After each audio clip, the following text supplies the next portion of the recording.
लगातार 7वें दिन कोरोना के नए मामलों में गिरावट। रिकवरी रेट भी बढ़ा। 24 घंटे में 3,11,170 लोग संक्रमित। 4,077 मरीजों की मौत। दिल्ली में एक हफ्ते और बढ़ाया गया लॉकडाउन। 24 मई सुबह 5 बजे तक रहेंगी पाबंदियां। दिल्ली को अगले 3 दिन में केंद्र से मिलेगी वैक्सीन की 1,73,000 डोज। कोरोना संकट में बीजेपी की सराहनीय पहल। बीजेपी के राष्ट्रीय अध्यक्ष जेपी नड्डा के आवास से हिमाचल रवाना की गई कोविड राहत सामग्री। राहत सामग्री में PPE kit, mask, oxygen regulator समेत अन्य उपकरण शामिल। रूस से भारत पहुंची स्पुतनिक वैक्सीन की दूसरी खेप। अगले हफ्ते से बाजार में होंगी उपलब्ध। रूस ने कहा जल्द ही सिंगल डोज वाली स्पुतनिक वी भारत लाने की तैयारी। जगरांव में 2 पुलिसकर्मियों की हत्या मामले में 4 आरोपियों का नाम आया सामने। गैंगस्टर जयपाल के साथ 3 अन्य गैंगस्टर्स ने दिया था वारदात को अंजाम। जयपाल की कई आपराधिक मामलों में तलाश। जगरांव फायरिंग में शहीद हुए दलविंदरजीत सिंह और भगवान सिंह को नम आंखों से अंतिम विदाई। परिवार में शोक की लहर। नशा माफिया से लोहा लेते शहीद हुए पंजाब के वीर सपूत। लुधियाना में यूथ अकाली दल और बैंस समर्थकों के बीच झड़प। सड़क के निर्माण के कार्यक्रम को लेकर हुआ विवाद। दोनों दलों के समर्थकों के बीच हुई धक्का मुक्की। हरियाणा में एक हफ्ता और बढ़ाई गई लॉकडाउन की अवधि। 24 मई सुबह 6 बजे तक लागू रहेगा लॉकडाउन। सीएम मनोहर लाल ने की घोषणा। हरियाणा के कृषि मंत्री और कोविड जिला प्रभारी मंत्री जेपी दलाल ने भिवानी जिले के कोविड केंद्र का दौरा कर स्वास्थ्य सेवाओं का जायजा लिया। स्वास्थ्य विभाग के अधिकारियों को केंद्र में सभी सुविधाएं अपडेट रखने के निर्देश दिए। कोरोना पर प्रधानमंत्री मोदी की हाई लेवल मीटिंग। गांव में घर घर जाकर टेस्टिंग करने के निर्देश। स्वास्थ्य मंत्री हर्षवर्धन ने कहा जुलाई के आखिर तक वैक्सीन की 51 करोड़ 60 लाख डोज होगी उपलब्ध। जम्मू कश्मीर के लोगों के लिए आर्थिक पैकेज का ऐलान। 15,000 लोगों को 2 महीने के लिए आर्थिक अनुदान दिया जाएगा। कोरोना की वजह से पर्यटन हुआ है ठप।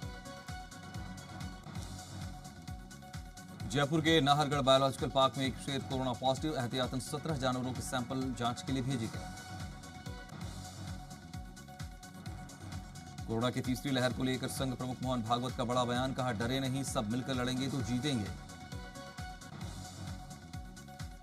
सिरसा में 5 मरीजों में ब्लैक फंगस की पुष्टि। निजी अस्पताल में इलाज जारी। सभी अस्पतालों को ब्लैक फंगस के मरीज आने पर स्वास्थ्य विभाग को जानकारी देने के निर्देश।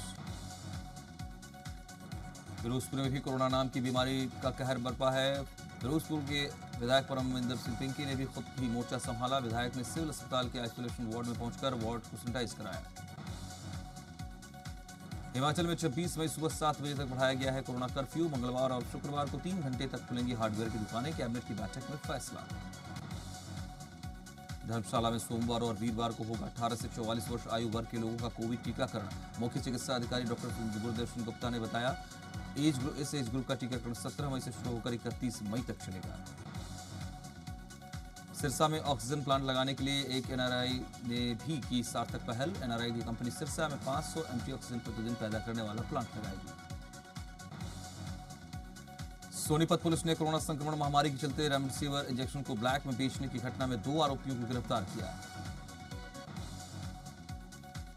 बठिंडा पुलिस ने कोरोना काल में लोगों की मदद के लिए हाथ बढ़ाया। समाज की सहायता के लिए पुलिस लाइन बठिंडा में खुद ही खाना तैयार करने में जुटी पुलिस।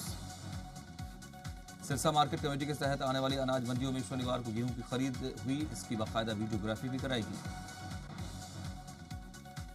कैथल की जनता मार्केट में दुकानदारों ने डीएसपी दिलीप कुमार पर थप्पड़ मारने का आरोप लगाते हुए प्रशासन के खिलाफ नारेबाजी की। मामले को बढ़ता देख डीसी रविंद्र सांगवान और हैफेड के चेयरमैन कैलाश भगत मौके पर पहुंचे और मामला शांत कराया। पठानकोट पुलिस ने यूबीडीसी नहर में नहाते हुए युवाओं को खदेड़ा। नहर पानी से लबालब भरी है। युवा बिना डर वहां पर रोजाना डुबकी लगाने पहुंचते थे। चंबा में पुलिस ने कोरोना कर्फ्यू के बावजूद खुली गैर जरूरी सामान की दुकानें बंद कराई। साथ ही बेवजह घूम रहे लोगों को भी घर भेजा।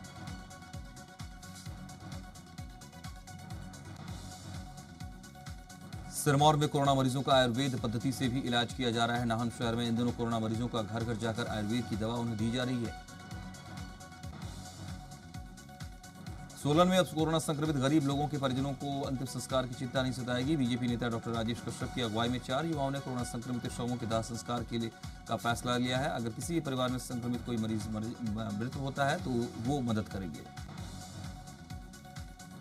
फाजिल्का में भारत पाकिस्तान सीमा पर बीएसएफ को बड़ी कामयाबी। करोड़ों रुपए की कीमत की 2 किलो 580 ग्राम हेरोइन बरामद। एक पिस्टल और मैगजीन भी बरामद।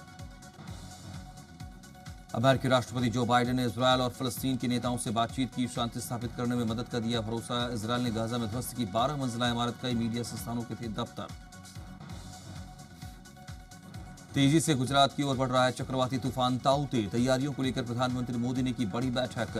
केरल के कई इलाकों में भारी बारिश, कर्नाटक, गुजरात और महाराष्ट्र में हाई अलर्ट।